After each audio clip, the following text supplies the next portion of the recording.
suis ravie de vous rencontrer. Donc voilà, je rembobine. Donc je m'appelle Sœur Marie-Amélie, je suis petite sœur à la clinique Saint-Vincent-de-Paul à Bourgoin, sage-femme. Je travaille en salle de naissance et aussi beaucoup en suite de couche, après l'accouchement. Et j'ai la chance d'avoir vécu l'année dernière un diplôme qui s'appelle de soins centrés sur le nouveau-né et sa famille. Le nom est un peu long, soins de développement et allaitement maternel, qui m'a permis de redécouvrir toutes les merveilles qui peuvent se passer autour de l'arrivée d'un bébé. Et j'avais envie aujourd'hui de vous partager un petit peu tout ce qui peut toucher au rythme par rapport à l'allaitement maternel, savoir si c'est possible de trouver un rythme, s'il en existe, si voilà, essayer de voir un petit peu comment se passait cette grande aventure. Donc du coup, on va démarrer. J'ai tendance à parler très vite, donc n'hésitez pas à me faire des signaux et mettre des messages dans le chat. Si je vais trop vite, à poser des questions, je les vois et je les suis du coin de l'œil. Voilà, j'ai quelques diapos à vous montrer, mais le but du jeu, c'est que ce ne soit pas qu'une conférence, mais si je peux et si on peut essayer d'échanger, même avec ce système de chat, ça posera pas de souci. Voilà. Alors, quand on parle d'allaitement, est-ce qu'il est possible de parler de rythme? C'est pas toujours évident. Donc, de quoi on parle quand on parle de rythme pour un allaitement? Et j'aime bien cette image qu'on fait tous partie d'un grand orchestre et qu'il va falloir essayer de trouver ce grand rythme. Et du coup, voilà, je vous présente un orchestre loin d'être exhaustif, avec un peu tous les rythmes qu'on peut croiser autour d'un allaitement maternel et de l'arrivée d'un bébé. Et du coup, voilà. Alors, bien sûr, le premier rythme est souvent j'ai failli, quand j'ai préparé ce montage, mettre en gros le sommeil de bébé, les tétés de bébé qui sont au centre, mais qui sont, selon les familles, l'un ou l'autre des instruments, des rythmes, va s'exprimer plus ou moins fort. Et donc, voilà, j'ai essayé de mettre un petit peu tout, ça peut vous parler, j'en ai sûrement oublié. J'ai mis une case et aussi point de suspension parce que, voilà, on a bien sûr tout ce qui concerne bébé, son sommeil, ses tétés, ses temps d'éveil, ses temps de jeu. Et puis, on a maman, parce que c'est maman qui nourrit quand on allaite, son sommeil, son temps de vie, son temps pour elle. Puis, bien sûr, il y a papa, le temps en couple, et puis les grands frères, les grandes sœurs quand il y en a, la famille, la vie quotidienne. Il y a plein de sons qui peuvent arriver. On pourrait presque dire que chacun a son instrument et que finalement, un des grands défis de l'allaitement maternel, ça va être d'essayer de créer une harmonie et quelque chose qui vous permette de vivre ça sereinement et pas en pleine cacophonie. On cherche l'harmonie et pas la cacophonie, même si parfois, on va avoir besoin d'un peu de répétition, de découverte. Il va falloir apprendre à lire les partitions pour que tout le monde puisse se mettre d'accord et se caler dans le bon rythme en suivant un chef d'orchestre dont je vous parlerai à la fin. Alors, comme dans toute aventure musicale, je vous propose de démarrer par la base, on va dire le solfège. Ça va être de découvrir un petit peu ces rythmes, les rythmes, j'ai pris les principaux qui vont animer notre partition. Donc le sommeil de bébé, bien sûr le sommeil de maman, parce que c'est souvent des éléments très importants. Et puis les tétés de bébé et la lactation de maman, qui sont à chaque fois deux cœurs qui vont se répondre, se compléter, et qui sont, c'est incroyable comme la nature est bien faite, comme votre corps de maman sait bien faire, comme votre petit bébé tout neuf qui vient de découvrir le monde sait déjà faire plein de choses, et comment vous pouvez vous accorder ensemble. Donc, on va aller tranquillement, pas à pas. On va commencer par tout ce qui est éveil et sommeil de bébé. On parle souvent, quand on parle d'allaitement maternel, de tétés à la demande. On va y revenir. Souvent, on va aborder plus les choses sur les tétés à l'éveil. Et donc, c'est important d'apprendre à repérer chez un tout petit ce qui va faire la différence entre l'éveil, le sommeil. Alors, on pense souvent les yeux fermés, les yeux ouverts. Mais en fait, il y a un pédiatre qui s'appelle Brazelton, Monsieur Brazelton, pédiatre américain, qui a donné une petite échelle avec 6 stades d'éveil du sommeil de bébé et de l'éveil de bébé. Alors, il y a le sommeil profond, c'est vraiment le sommeil très récupérateur, c'est celui qui permet aux enfants, comme à nous adultes, de vraiment reposer le corps, le cerveau, voilà, toutes les fonctions vitales. C'est un sommeil pendant lequel bébé va être en sommeil très calme, il respire très régulièrement, les yeux sont fermés, le visage est détendu, il n'y a pas d'expression, c'est vraiment le bébé, voilà, on voit qu'il dort. et il ne bouge pas. On va avoir le sommeil léger. Le sommeil léger, on a un bébé qui respire moins régulièrement, qui va avoir des petits mouvements de bouche. Ça peut être des petits mouvements de succion, des petits mouvements des lèvres, des petits sourires, des petites mimiques. Les yeux derrière les paupières vont bouger. Il y a des petits soupirs, voilà. On voit que c'est un bébé qui dort encore, mais c'est ce qu'on appelle le sommeil léger chez les tout petits. Ça deviendra plus tard, quand ça aura mûri, on va y revenir, le sommeil paradoxal, le sommeil du rêve. C'est le sommeil pendant lequel on apprend, on intègre tout ce qui s'est passé dans la journée. Donc c'est aussi une phase très importante chez les enfants. Les études ont montré que dans le ventre de maman, in utero, finalement, les bébés sont dans cette phase de sommeil léger quasiment tout le temps. Ils n'ont pas de sommeil profond. Ils sont souvent en sommeil léger, un peu agité. Le troisième stade, selon le docteur Brazelton, c'est ce qu'on appelle le stade de la transition, qui est souvent un stade un peu piège chez les parents parce que bébé respire de façon irrégulière. Il peut avoir les yeux ouverts. Désolée pour les fautes de frappe. Je me rends compte que j'ai fait quelques coquilles. Excusez-moi. Il les ouvre, il les ferme. Il bouge, il peut geindre, il peut grimacer, il émet des petits bruits, il vocalise. On pourrait croire qu'il est en train de se réveiller. Mais non, c'est une phase de transition qui peut conduire à l'éveil ou qui peut ramener vers une autre phase de sommeil. Donc, c'est pas forcément à ce moment-là, dès que bébé bouge, qu'il va falloir aller se pencher vers son bébé. Il va falloir apprendre au fur et à mesure, c'est différent selon chaque enfant, de voir comment il réagit et qu'est-ce qu'il est en train de vous dire dans son sommeil quand il commence à bouger. Après, on a la phase qui est facilement repérable aussi, c'est souvent les phases les plus connues, hein, le sommeil profond et l'éveil calme. L'éveil calme, vous avez un petit bébé qui vous regarde droit dans les yeux. On aime bien dire qu'il a un visage ouvert, un regard qu'on appelle brillant. C'est vraiment vous voyez que votre bébé vous voit. Alors, il faut tenir compte de ses capacités visuelles. Votre bébé, il est un peu myope, il est un peu hypermétrope et un peu myope. Il y a un savant mélange des deux et il vous voit à 20-30 cm à peu près. Et il a ce regard qui vous fixe. Hein. On a un peu l'impression, certains parents disent « Oh, c'est incroyable, il me voit ». Mais oui, vos bébés vous voient. Et c'est souvent, il ne bouge pas. C'est un bébé qui vous regarde, qui est très attentif à votre expression, à la lumière, au son. Voilà, on est dans une phase d'échange et d'attention qui est très importante. Ça peut durer quelques minutes, hein, ça ne pose pas de souci, voire plusieurs minutes, voire plusieurs dizaines de minutes. C'est tout à fait possible. La phase suivante, ça va être l'éveil agité.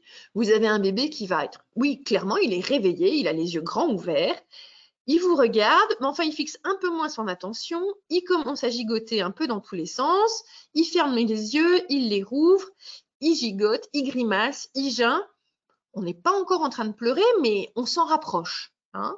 Comme ça va être l'heure d'une tétée, c'est un bébé qui va passer de l'éveil calme à « je commence à manger mes mains ». Voilà, il se passe des choses.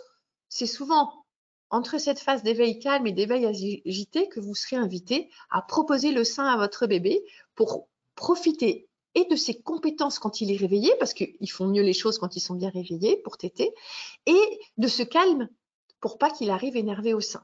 Et puis après, les pleurs, ça tout le monde connaît. Voilà, c'est le dernier stade, selon le docteur Brazelton. Vous avez un bébé qui crie de façon forte, régulière, rythmée. Voilà, c'est le bébé qui pleure vraiment. Quand on arrive à repérer ces petits stades, alors bien sûr, il ne s'agit pas d'avoir sa fiche et de regarder son bébé en disant « Ah, là, il en est là », mais de pouvoir repérer ces stades de transition que sont la phase de transition, comme son nom l'indique, ou la phase d'éveil agité, ça permet de se dire comment mon bébé réagit. Sur une phase de transition, si on sait que bébé a tété il n'y a pas très longtemps, on peut peut-être se dire « Bon, je le laisse, on va voir s'il se rendort, s'il arrive à continuer son temps de repos ». Sur une phase d'éveil agité, on peut encore, en tant que parent, ou même les soignants peuvent vous aider à vous montrer comment éviter que cet éveil agité bascule jusqu'aux pleurs. Chaque bébé va avoir son petit mode de consolation. Ça peut être votre voix, ça peut être d'être bercé, d'être contenu. Vous pouvez tout à fait aller à la découverte pour que cet éveil agité ne vous amène pas aux pleurs. et qu'on reste avec simplement ces phases de sommeil et d'éveil calme. Bien sûr qu'un bébé qui pleure, c'est pas grave, mais ça a une tendance au moment d'une tétée souvent à perturber le rythme de maman qui s'installe et du coup à faire des interférences dans notre mélodie et du coup on part un peu à la cacophonie. Donc si on arrive à garder bébé dans les phases calmes, ça va vous faciliter la vie pour la mise en place de votre allaitement et d'un rythme de vie en famille. Alors ça c'est déjà un premier rythme qui se met en fond. Un rythme, voilà, les 6 phases de bébé qui vont s'enchaîner ou ne pas s'enchaîner, ça va dépendre de l'âge de votre enfant. Et puis, voilà, ce rythme éveil-sommeil, il varie selon le jour et la nuit. Alors, un nouveau-né, le jour et la nuit, il ne connaît pas. Chez maman, il ne fait que nuit. Donc, du coup, les premiers mois, les temps d'éveil et de sommeil se répartissent de façon aléatoire entre minuit et minuit. Voilà, il y a des phases d'éveil, des phases de sommeil. Chaque bébé va être différent. Ça va aussi dépendre de votre rythme de vie pendant la grossesse. On se rend facilement compte aujourd'hui que vos bébés bougent plus facilement la nuit que le jour dans votre ventre. Dans la journée, vous les bercez en marchant. Donc, ils sont portés par vous. La nuit, quand vous vous reposez, ils sont moins bercés, ils bougent un petit peu plus. Donc c'est normal, ils sont un petit peu à l'heure australienne si on veut, ils vivent à l'inverse de nous. Alors ça ne veut pas dire qu'il faut que vous marchiez toute la nuit pour que votre bébé apprenne à dormir plus vite, ça c'est pas possible, ça ne fonctionne pas, mais ça permet de s'assurer que tout va bien et qu'ils prennent un petit rythme et que vous compreniez pourquoi au début ça ne marche pas toujours comme vous l'auriez peut-être envisagé ou souhaité. Progressivement, avec le temps qui passe, tous les enfants vont apprendre. Chacun a son rythme. Ça reste, voilà, c'est des orchestres qui sont limités à chaque enfant. Il y a une partition par enfant à jouer et du coup, ils vont apprendre à répartir et à dormir la nuit et à être réveillés le jour parce que le jour, va y avoir de la lumière, va y avoir du bruit. Vous allez l'inviter à se réveiller, vous allez, aller le promener. Il y a les frères et sœurs ou la famille autour qui font du bruit, donc c'est tout à fait important. Mais au milieu de ce rythme éveil-sommeil, il y a un autre rythme chez les bébés. Ils ne nous facilitent pas la tâche.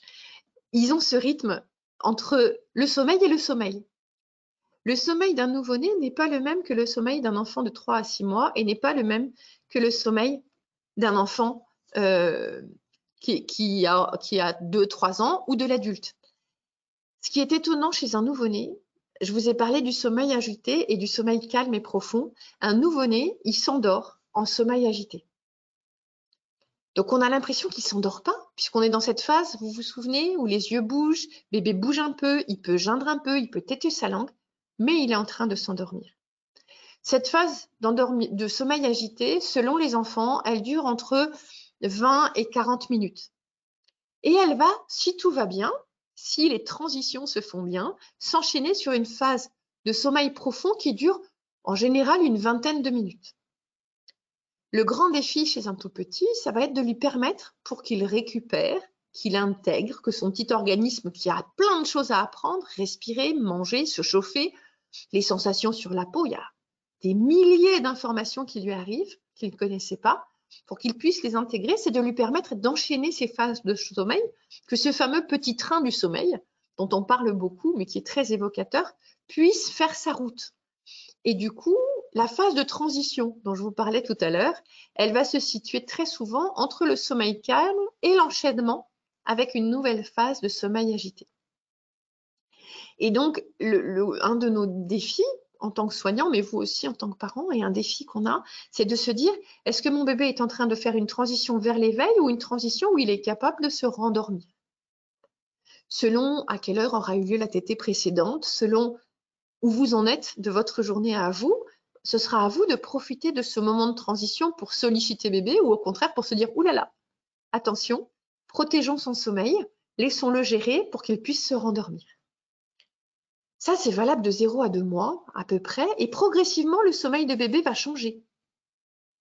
Ce sommeil léger, de 2 à 6-9 mois, c'est très variable, vous voyez, d'un enfant à l'autre, on garde toujours ce sommeil agité en démarrage, mais la phase de sommeil profonde va se développer et on va avoir un sommeil où le bébé va bouger de moins en moins et le sommeil profond, tout ça va s'étendre. On a des cycles qui vont durer 70 minutes.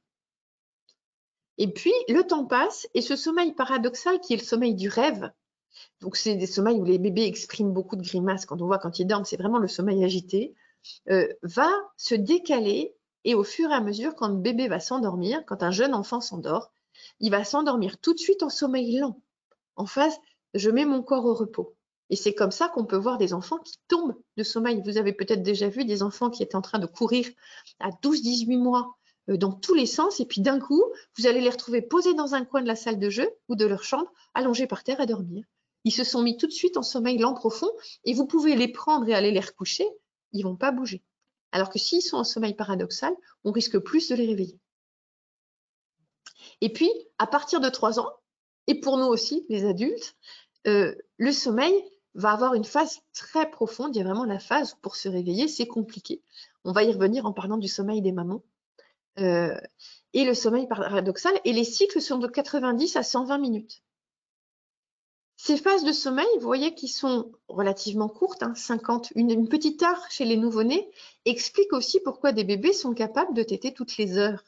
Donc, au tout début, au moment de la mise en place de l'allaitement, parce qu'ils ont leur phase de sommeil lent, profond et récupérateur, et donc ils se réveillent en forme et sont capables de retéter.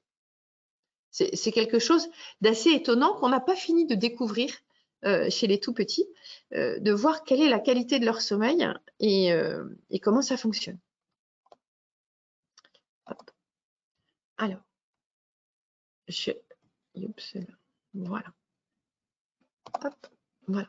Alors, le défi avec, alors je ne sais pas où vous en êtes de votre grossesse, de votre accouchement, ça va être à chaque famille, à chaque maman en particulier, mais chaque papa et vos proches, d'apprendre à découvrir quel est le rythme de votre bébé à vous. Quand c'est pas un premier enfant, il peut réagir de façon complètement différente de ses frères et sœurs que vous avez eu avant. Donc, de voir quels sont ses propres signes d'éveil, de faim, qui vont être souvent les mains à la bouche, tirer la langue, saliver, tourner la tête à droite, à gauche. De voir aussi ce qui peut favoriser ou déranger son sommeil.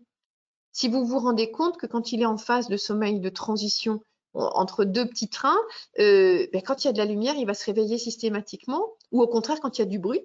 Et puis il y a certains bébés, la lumière et le bruit ne vont pas les déranger. Que parfois, il va suffire que vous leur parliez un peu pour qu'ils soient rassurés et enchaînent. À vous de voir, il n'y a pas de recette miracle. C'est pas le but de ce que je vous raconte aujourd'hui, c'est pas de vous dire si vous faites comme ci, comme ça, vous allez avoir un beau rythme, bébé tétera toutes les 3 heures. Non, c'est de vous dire oui, l'allaitement est à la demande et qu'il y a des bonnes raisons pour ça, mais en fait, c'est à vous de découvrir quel est ce rythme et que souvent, ce que vous croyez être une demande n'est peut-être pas ça. Et au contraire, vous pouvez passer à côté de certaines demandes. Et rien que le fait d'observer votre enfant, de le regarder, dormir, s'éveiller, interagir avec vous, vous allez très vite apprendre à parler son langage de tout nouveau-né, qui vous dit plein de choses, et que vous allez rentrer dans ce rythme qui va vous permettre que votre bébé, au moment de téter, soit mieux disposé, sera plus calme. J'ai encore fait une faute de grammaire, excusez-moi, je me rends compte avec horreur que j'ai tapé trop vite. Que les temps d'éveil, vous pourrez mieux les partager parce que ça tombera sur vraiment une vraie phase d'éveil de votre enfant et qu'il va vous montrer ses signes de fatigue quand il passe en transition un peu agitée pour se rendormir ou en phase d'éveil agité parce que là, il en a marre et qu'il faut qu'on le laisse tranquille, sinon il va passer aux pleurs. Et c'est des temps que vous pouvez tout à fait faire. Voilà, c'est vous, parents, votre cœur de maman, votre cœur de papa, qui va vous dire comment ça fonctionne. C'est vraiment quelque chose de très simple. Alors, face à ce rythme de sommeil maman, de sommeil de bébé, on a le sommeil de maman. Et le sommeil de maman, donc c'est notre petit train à partir de 3 ans. Donc il y a ces phases de sommeil lent, profond. Alors là, pour le sommeil de maman, c'est assez incroyable. On a un petit concert parallèle aussi. Bébé, il a son rythme. Maman, elle a aussi son rythme qui est très hormonal. Un rythme de sommeil de maman, c'est 90 à 120 minutes. Oui, un petit train. Mais les hormones qui sont liées à l'allaitement vont influencer le sommeil de maman. Alors d'abord, il y a la prolactine, qui est la fameuse hormone qui va vous permettre de produire du lait, donc elle est essentielle, et elle vous donne une qualité de sommeil plus profond. Votre sommeil lent profond est plus récupérateur que celui d'un sommeil lent profond d'une maman qui n'allaite pas. On se rend compte qu'un bébé, en tétant, une maman en fabriquant du lait, ça va générer cette prolactine qui va vous permettre d'avoir, quand vous dormez, un sommeil plus réparateur. L'ocytocine, qui est la fameuse hormone de l'attachement, elle fait jaillir le lait dans la bouche des bébés. Elle donne aussi quelques contractions après l'accouchement pour remettre votre utérus en place, ce qui peut être moins sympathique pour les mamans qui ça peut faire un petit peu mal au ventre après l'accouchement. Mais elle va permettre l'attachement à votre bébé et elle vous permet de vous rendormir, l'ocytocine. C'est une hormone de bien-être qui vous permet de mieux vous endormir, ce qui explique que très souvent, en fin de tétée, les mamans piquent du nez. On le voit, il y a des études qui ont été faites, c'est assez amusant, on a filmé les visages de mamans au fur et à mesure de la tétée. Et ben, en fin de tétée, une maman, elle va avoir les traits plus marqués, il y a des petites cernes, on voit voilà, c'est plus lourd, c'est plus difficile de garder des yeux ouverts. C'est l'allaitement qui vous aide à mieux vous rendormir et à vous endormir plus profondément. Ce qui est quand même, voilà. Et ça, c'est votre rythme de maman. Alors, vous me direz, oui, d'accord, mais j'ai fait un nombre de fautes, j'en suis désolée, c'est monstrueux. Si je dors plus profondément et plus vite, comment je fais pour entendre mon bébé? Eh bien, ces mêmes hormones, étonnamment, et l'allaitement maternel, vous mettent dans un état de sommeil à la fois plus profond, mais il y a une capacité d'écoute et de réveil et de vigilance qui est plus rapide.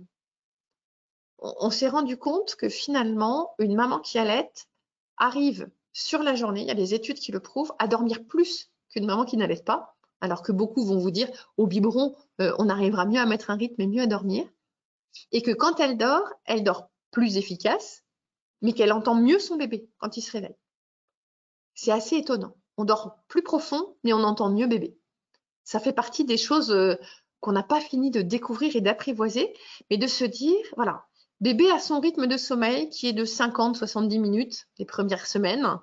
Maman a un rythme de 90-120 minutes.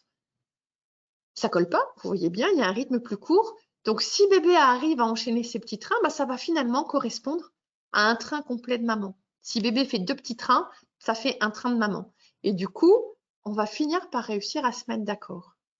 Ça va vous permettre de construire un premier rythme, le rythme du sommeil. Alors, votre rythme de sommeil, c'est très, très important.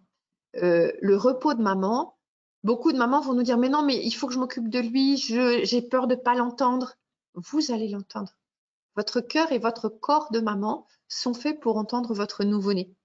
Le sommeil d'une maman qui a accouché n'est pas le même que le sommeil d'une maman qui n'a pas accouché, qu'on allaite ou qu'on n'allaite pas. Il y a le sommeil très profond d'une maman, d'une femme, et le sommeil d'une maman. Et dans le sommeil d'une maman, il y a un sommeil de maman qui allaite et un sommeil de maman qui n'allaite pas.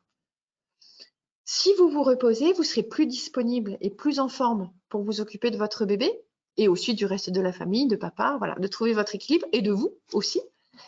Et si vous aurez aussi une meilleure lactation. On se rend très vite compte qu'une maman qui ne préserve pas ses temps de repos va se fatiguer. Et une maman qui se fatigue aura moins de lait. Le lait sera toujours de bonne qualité. Ça, c'est quelque chose, il faut vraiment le garder en tête. Le lait de maman, c'est toujours de l'or. Liquide, mais de l'or. Après, la quantité n'est pas toujours là au rendez-vous. Du coup, le fait de bien dormir, de bien se reposer, vous aidera. Ce qui permet la fabrication du lait, c'est la fréquence des tétées de bébé et la qualité des tétées de bébé. Mais le sommeil va jouer aussi sur la quantité. C'est ce que je vous disais tout à l'heure, cela peut demander un petit travail de synchronisation. Il va falloir faire quelques répétitions les premiers jours, les premières semaines, pour que tout le monde se mette d'accord et trouve cette cadence de respect de sommeil de chacun.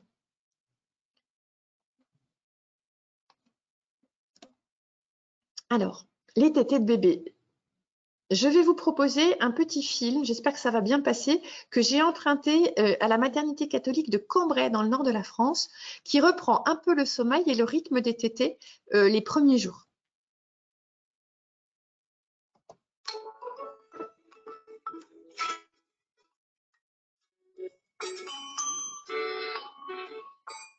Dès les premiers jours, l'observation de votre bébé va vous permettre d'être attentif aux détails pour mieux le comprendre. Après la naissance, votre bébé est très éveillé pour ensuite s'endormir et rester peu actif pendant les 24 à 48 premières heures. Manger ne le préoccupe pas beaucoup. Il récupère de sa naissance et vous permet d'en faire autant. La deuxième nuit, votre bébé manifeste fréquemment un grand besoin de contact. Il reste parfois même éveillé toute la nuit. N'hésitez pas à faire appel au personnel soignant pour vous conseiller et pour vous accompagner. Les phases d'éveil et de sommeil sont réparties sur 24 heures, indépendamment du jour ou de la nuit.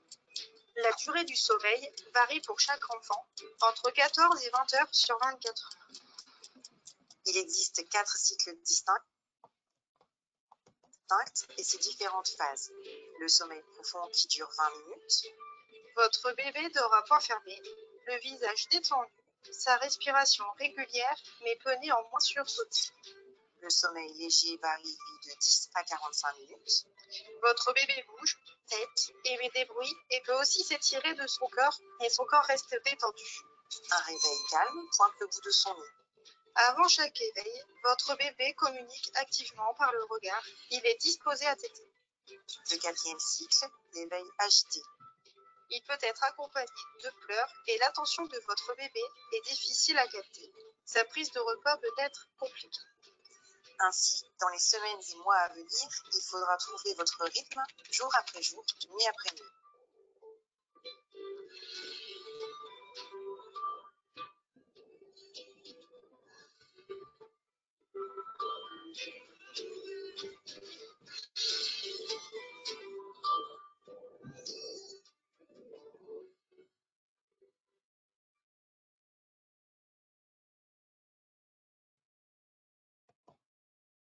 Voilà, c'était une façon de reprendre un petit peu ce que je vous ai dit sur le sommeil et de voir que votre bébé, les premières heures, quand il tète très peu. Son estomac, c'est la taille d'une cerise. Voilà, je vous ai mis le petit schéma que voilà. Au bout de 3 jours, on arrive à une noix, 8 jours, 50 millilitres, 1 mois, 100 millilitres, la taille d'un œuf, un bon œuf. Ça va se faire tout doucement. Votre bébé va téter souvent en salle de naissance. Certains bébés vont téter pendant 2 heures d'affilée. Et puis, c'est ce qu'on vous disait dans le petit film, votre bébé va téter très peu. C'est là que c'est important d'arriver à profiter de ces moments d'éveil pendant ces 24-48 heures pour lui proposer le sein en le gardant un maximum contre vous, près de vous, pour qu'il soit attiré par l'odeur et pour qu'il puisse progressivement se dire tiens, manger va devenir quelque chose d'intéressant. Au bout de 3 jours, il y a la fameuse montée de lait. Donc, votre bébé va commencer, la fameuse nuit de Java, à se dire tiens, j'ai faim, maman me donne du lait. Ils vont téter de plus en plus souvent. Ça va être autour du 3e jour, ce qu'on appelle le jour de pointe. Vous avez un bébé qui va téter toutes les heures et demie. Il a le temps de faire un petit train de sommeil entre chaque, en réclamant beaucoup pour bien vider les seins de maman et en même temps bien appeler à ce qu'ils se re-remplissent. Et progressivement, les tétés vont se caler selon les enfants. Ils peuvent téter toutes les 2 à 4 heures, c'est une grande moyenne. Certains bébés vont avoir des phases où ils tètent toutes les heures et demie pendant 5-6 heures et puis après, ils vont réussir à dormir 4 heures et reprendre. Ça va être un rythme qui va se faire très doucement. C'est vraiment un pas de danse pour un enfant. Il va y avoir des mamans, je vais aller plus vite, puis des mamans plus doucement. Voilà, ils vont venir vers vous. Voilà, c'est quelque chose, il va falloir que les mamans en face puissent aussi répondre à ces appels de bébé. Et du coup, la lactation de maman, elle a aussi sa façon de faire. Et elle répond étonnamment en parallèle, naturellement, la lactation de maman va correspondre à ce rythme de tétée de bébé. On a encore les hormones chez maman qui vont donner le rythme. D'abord, la progestérone, elle donne le rythme dans votre corps depuis déjà 16 semaines de grossesse avec la fabrication du colostrum, ce premier lait, qui va correspondre aux besoins de cette petite cerise qui correspond à la taille de l'estomac de votre bébé, en donnant une petite quantité de lait tellement riche, sucré, salé, que du coup, bébé en très peu de gorgées peut avoir ce qu'il faut. Il est fatigué, il tète pas longtemps, maman répond. La prolactine, l'hormone pour le lait, qui donne un pic au moment de la montée de lait des 60 heures. Ah, ça correspond aux 3 jours. et la fameuse ocytocine qui va permettre l'expression du lait, où il y a un grand pic au moment de la naissance et il y aura des pics à chaque tétée. Toutes ces hormones donnent un rythme à maman qui va répondre et le rythme de maman va aller crescendo. Quelques gouttes de colostrum dès 16 semaines de grossesse. Le premier jour, on est à 5, 7,5 ml par tétée de colostrum, le très concentré. Au troisième jour, c'est la montée de lait, les 60 heures. On arrive sur 38 ml. Vous vous souvenez, l'estomac de bébé, ça correspond à 25 ml. On est plutôt un peu trop qu'un peu pas assez chez maman. Et c'est du lait de transition. Il est encore très gras, très riche, très sucré, très salé. Mais il n'est pas encore du lait mature. Au bout de 8 jours, une semaine, on est à 650 ml par 24 heures. Ça commence à faire des gros volumes de lait. Mais comme bébé tète plus, c'est vidangé au fur et à mesure. Et à partir du 9e jour, ça va se mettre progressivement en place entre 800 ml. Ça peut même monter chez certaines mamans à 1,2 litre par 24 heures. Et cette quantité-là va rester à peu près stable pendant les 6 premiers mois de votre enfant. Maman va fabriquer, voilà. Et c'est le rythme de bébé qui va répondre. Au lieu de téter 80 ml toutes les 3-4 heures, et ben bébé va téter 200 ml toutes les 4-5 heures. Et on va répartir les tétés pour que ce soit les mêmes volumes. On correspond au rythme de maman, mais avec un rythme différent pour bébé. Donc, la partition que vous êtes en train d'écrire avec votre bébé, elle va évoluer dans le temps et elle va continuer. Ce n'est pas la même musique, mais ça va continuer au fur et à mesure. Alors, vous me direz, c'est pas tout ça, mais et papa dans cette belle aventure? J'aime bien dire, parce que du coup, vous voyez, le rythme de sommeil de bébé, de sommeil de maman, la tétée, on se dit qu'ils n'ont pas beaucoup de place. Mais dans tout orchestre, dans toute partition, il y a une ligne de basse. La ligne de basse, c'est celle qui soutient le rythme de tout le monde. Et c'est un peu la mission des papas dans cette histoire de rythme. Ça va être d'être le soutien et du côté de bébé et du côté de maman. Et d'assurer ce rythme de basse et d'accompagnement en n'étant pas forcément le parent qui nourrit, mais en étant pour bébé le côté câlin.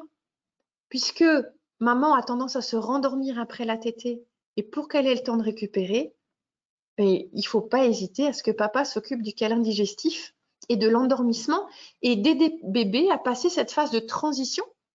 Vous avez vu dans le film, il parle que de 4 phases d'éveil et de sommeil. Mais en fait, si on prend la phase de transition et la phase d'éveil agité, et ben, du coup, on les retrouve. C'est ces 2 phases où vos bébés ont souvent besoin d'être accompagnés.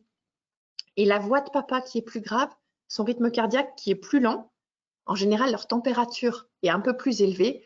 Du coup, ils font un cocon un peu chaud qui va permettre au bébé d'être en mode je peux me rendormir et vivre ma phase de transition vers le sommeil ou l'éveil calme plus sereinement.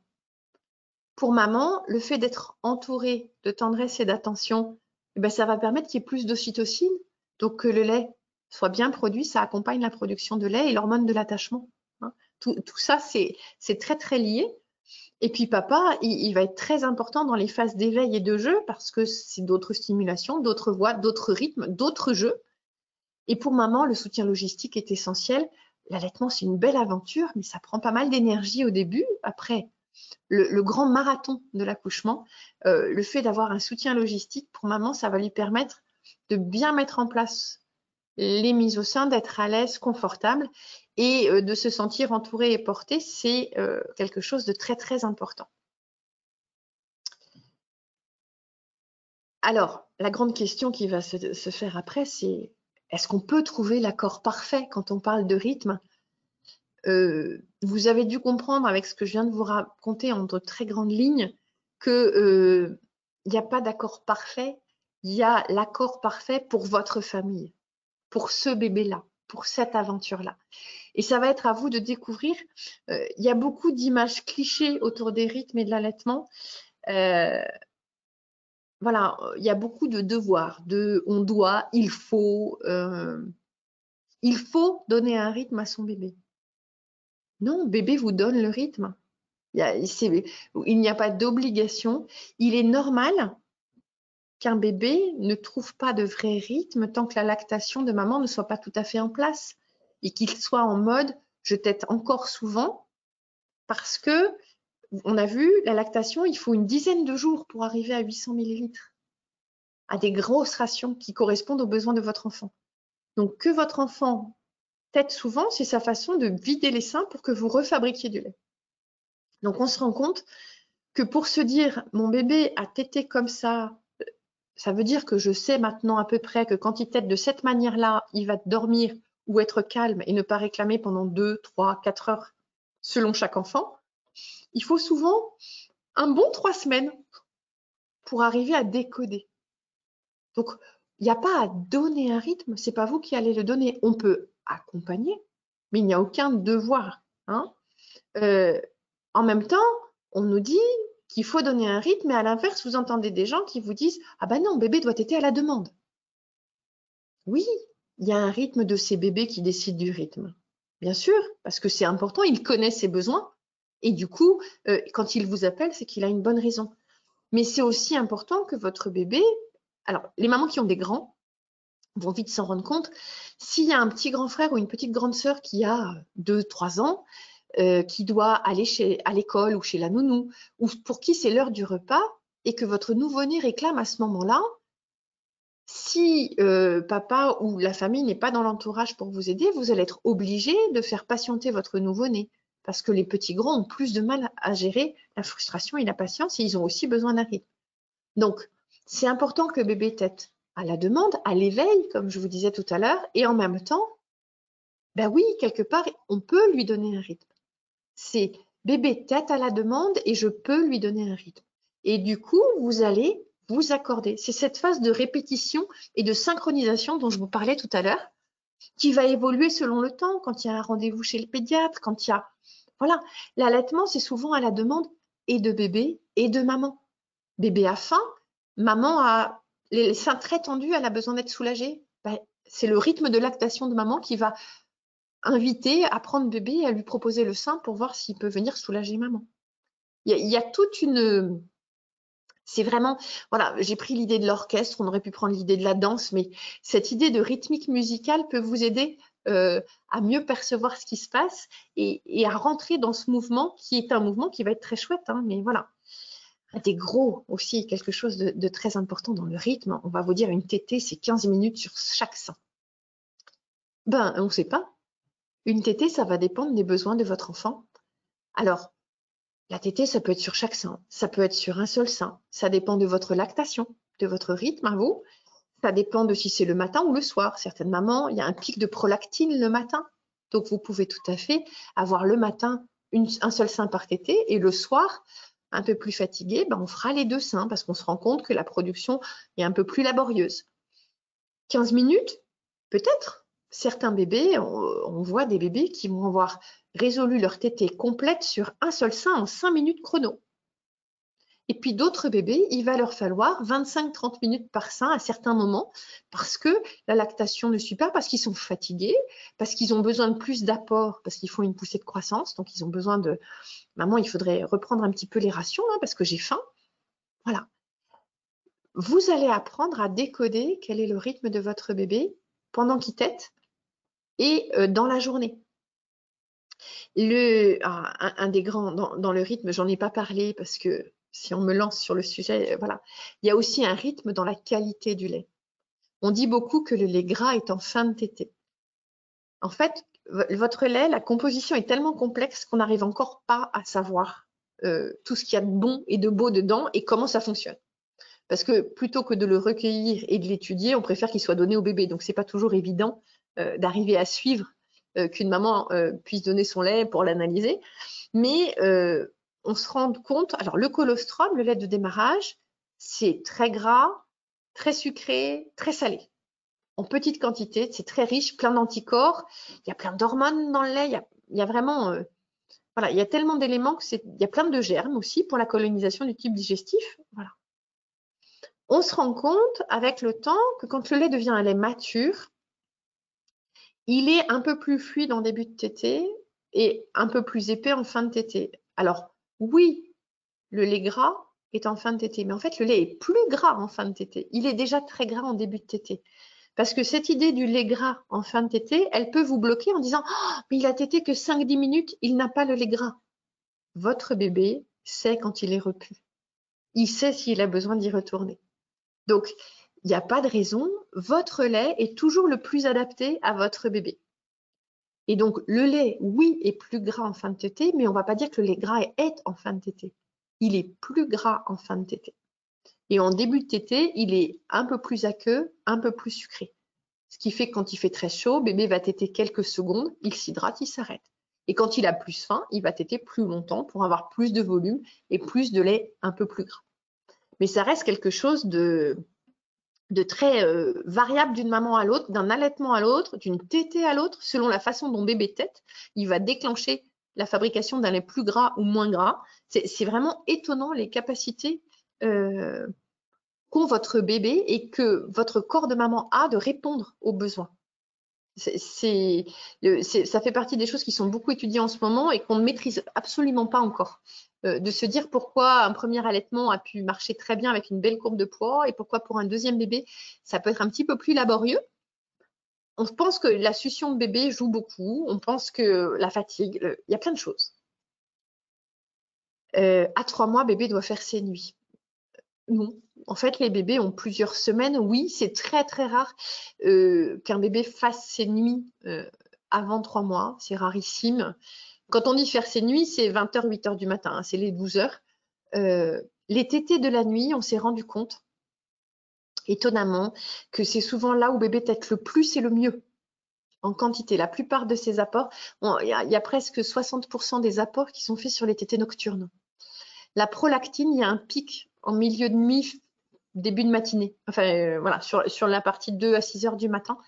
C'est là que vous fabriquez le plus de lait. Donc, ce sont des tétées qui sont importantes. Après, c'est pas la peine d'aller réveiller votre bébé s'il dort. On est d'accord. Mais il ne faut pas s'étonner que votre bébé, les premiers mois, ait besoin de ces tétées-là. Ils ont une courbe de croissance et de développement qui est telle qu'ils ont besoin d'apport maximum. Et donc, ils vont beaucoup demander. Mais ce que je vous disais tout à l'heure, en échange, la capacité de sommeil et la qualité de sommeil de maman sont améliorées par l'allaitement maternel. Un bébé qui est au biberon ne fait pas forcément plus vite ses nuits qu'un bébé au sein.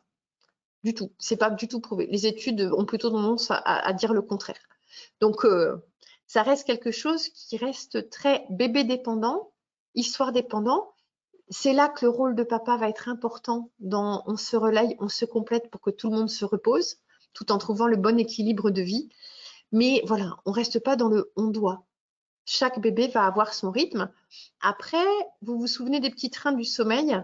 Quand le train du sommeil commence à mieux s'élaborer à partir du 6e, 9e mois, eh ben, ce sera plus facile pour bébé d'enchaîner les phases de sommeil lent profond qui lui permettent aussi d'intégrer toutes les nouveautés de la journée parce qu'il est dans une phase de grande découverte et ça va se mettre en place progressivement.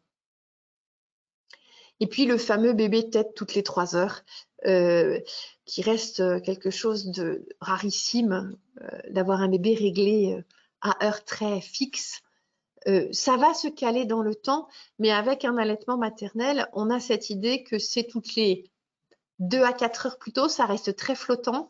Le lait maternel est digéré en 45 minutes. Donc, un bébé peut largement et sans scrupule téter toutes les heures.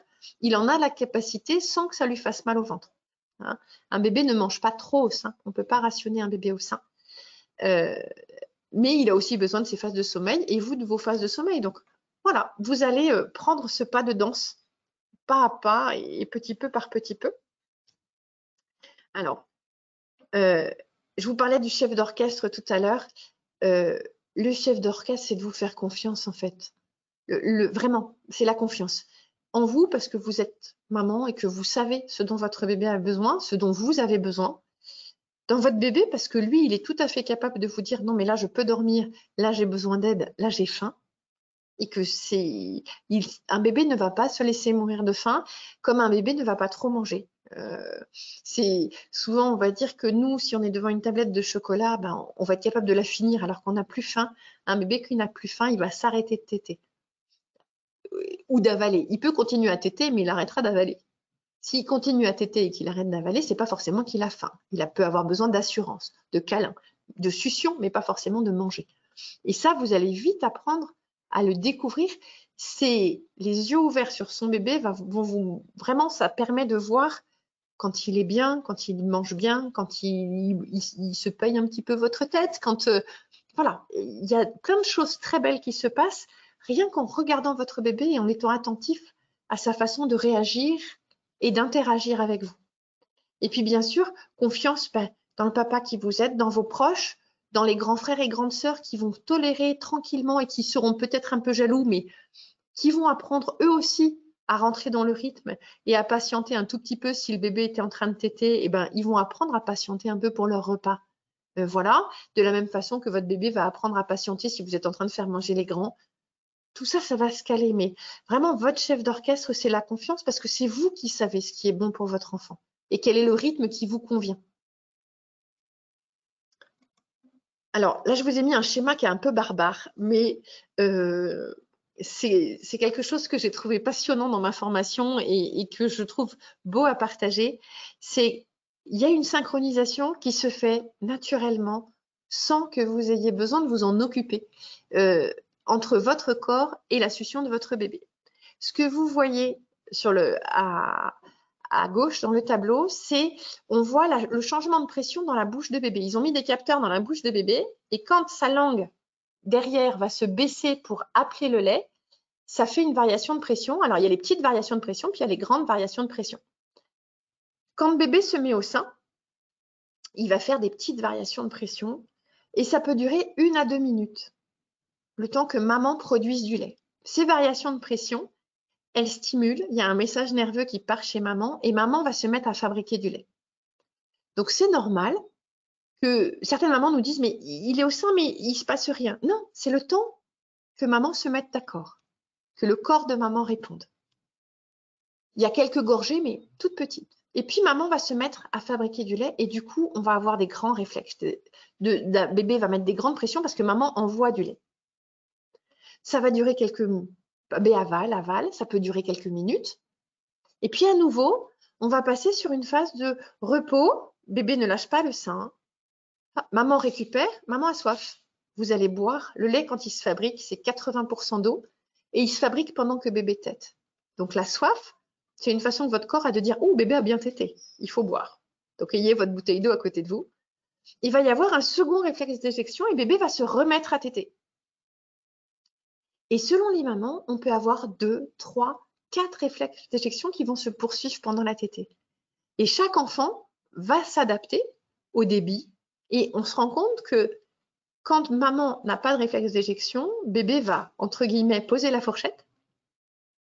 L'assiette est vide. Il se met en mode repos, je stimule, je tète doucement. Et puis, maman re-remplit mon assiette. Hop, je me remets à téter.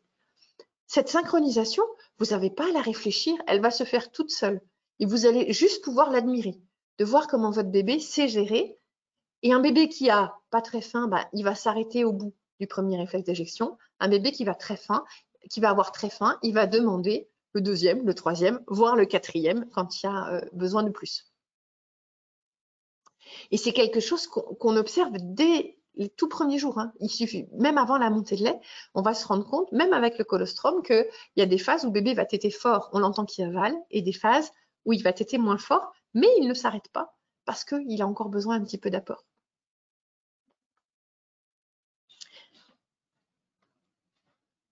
Alors voilà, boogie woogie ou symphonie, Serena nous balade. Voilà, à vous de voir quelle est la partition à laquelle vous invite votre bébé et d'apprendre à la jouer. Et vous verrez, ça peut évoluer. Il y a des moments, alors souvent au moment de la montée de lait, on sera plutôt en mode rock and roll. Certaines mamans vont vous dire c'est même hard rock.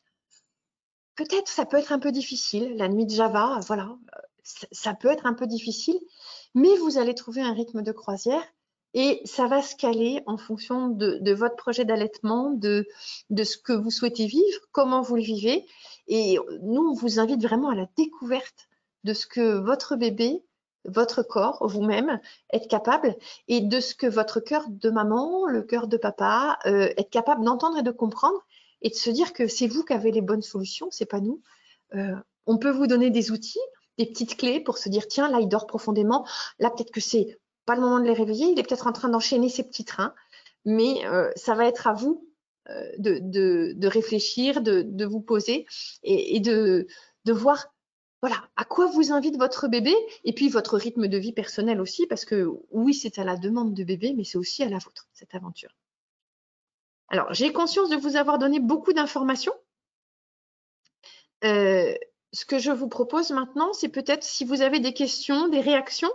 Là, je suis votre chat, le chat, et puis de voir si je peux vous donner des éléments, s'il y a des choses que j'ai données qui étaient un peu imprécises, parce que c'est un sujet qui est tellement large et tellement riche qu'on peut aller très loin.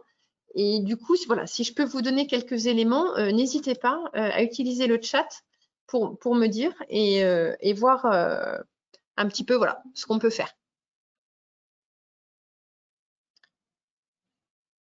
Voilà, dans quelle mesure je peux vous répondre et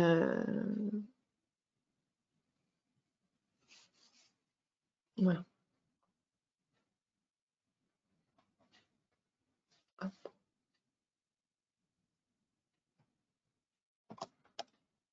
Je vais vous remettre les images veille-sommeil. Hop. Voilà. Alors. Oui, je confirme, merci Camille, qu'un bébé ne fera pas forcément ses nuits plus vite avec des biberons qui seraient plus dosés ou le biberon dans lequel on met un peu de farine plus tôt. Parce que en fait, l'estomac d'un bébé, c'est pas extensible. Alors oui, il va prendre peut-être un petit peu plus, mais du coup, il peut avoir plus mal au ventre. Donc, il va pas forcément mieux dormir. Parce que du coup, le lait artificiel, étant un peu plus difficile à digérer, il peut au contraire vous dire bah non, ça faisait trop pour moi, maman, et j'ai mal au ventre, et du coup, il faut m'accompagner. Donc, alors, beaucoup de mamans vont avoir tendance à faire ça.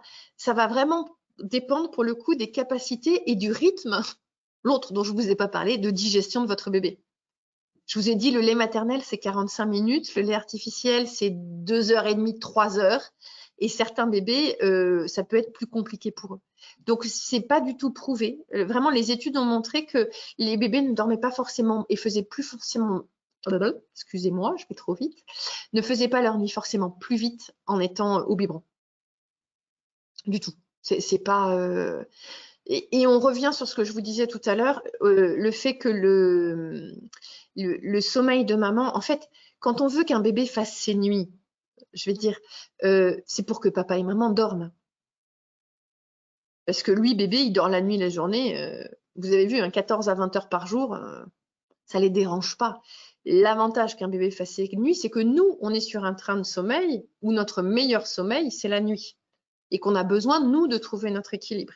Et du coup, l'intérêt et la pression, je vais dire, sociale qu'on a à ce qu'un bébé fasse ses nuits, c'est une pression qui est très centrée sur les besoins de l'adulte et moins sur les besoins de l'enfant. Un enfant, la nuit, au sein notamment, il mange mieux. Donc, c'est important qu'il se réveille la nuit. Et du coup, c'est en ça que je vous dis qu'on est sur une synchronisation. Il faut répéter, il faut trouver la bonne harmonie pour que vous puissiez vous reposer. Alors, souvent, les parents de premier bébé, c'est un petit peu plus simple parce que notamment après la tétée de 5-6 heures du matin, c'est facile de se rendormir et de dormir. Si bébé est sympa avec vous, souvent, ils dorment pas mal sur ce créneau-là, de dormir 4 heures d'affilée jusqu'à 9-10 heures. Mais s'il y a des petits grands qui doivent aller à l'école et tout ça, ben, vous allez avoir du mal. Et c'est important quand on allaite ou même quand on se lève, ne serait-ce que pour nourrir un enfant la nuit, même si ce n'est pas au sein, de pouvoir se ménager des siestes. Parce que du coup, on mettra moins la pression pour que la nuit se fasse vite. Et du coup, si on est plus reposé avec des siestes dans la journée, on va mieux tolérer les réveils la nuit. Et du coup, on sera plus patient. Et si on est plus patient, ce sera plus facile d'entourer bébé pour pas trop le stimuler. Si vous vous réveillez à 2 heures du matin en étant énervé, en disant « Ah non, il se réveille encore », votre petit bébé, c'est une éponge à émotions. Il peut le sentir et se braquer et du coup être un peu canaille et se mettre à râler en disant « Mais il y a un problème, pourquoi ?» Alors que si vous vous dites « Bon, d'accord, je dormirai tout à l'heure », on passe ce petit temps-là, du coup, vous êtes plus serein, du coup, votre bébé le sent et peut-être se rendormira plus vite. Je mets des peut-être, ça dépend de chaque enfant. Mais ça peut expliquer parfois des nuits difficiles.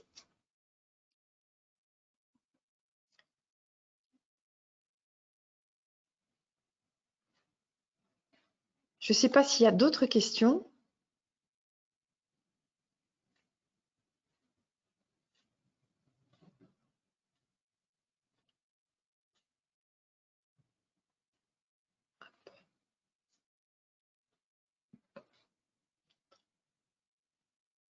Voilà. Alors, s'il n'y a pas d'autres questions ou si elles viennent plus tard, n'hésitez pas à nous recontacter dans les différentes maternités où vous êtes suivis, à en parler avec les sages-femmes qui vous préparent à l'accouchement, avec les équipes qui vous suivent après l'accouchement.